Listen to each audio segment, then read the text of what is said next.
Muli na namang ipinamalas ng kapulisan ang kanilang malasakit at dedikasyon sa serbisyo sa isinagawang relief operation para sa mga evacuees na apektado ng kalamidad. Pinangunahan ni Police Lieutenant Colonel Rowena P. Amata, hepe ng Police Station 13, ang pagbibigay ng tulong at pagbibigay ng seguridad sa isinagawang relief distribution activity, kung saan aktibong nakaisa ang mga pulis sa pagbubuhat, pag-aayos at pamamahagi ng food pack. Buong puso ang naging pagtulong ng mga miyembro ng kapulisan upang matiyak na maayos at sistematiko ang pag-abot ng tulong sa mga evacuees. Mahigpit ding sinisiguro ng mga pulis ang seguridad at kaayusan sa lugar habang isinasagawa ang aktibidad.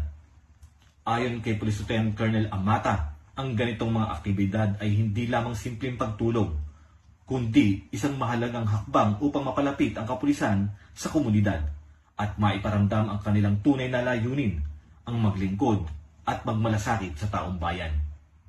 Ako po si Patrolman Lugemir Julian, nagbabalita para sa Police News Express.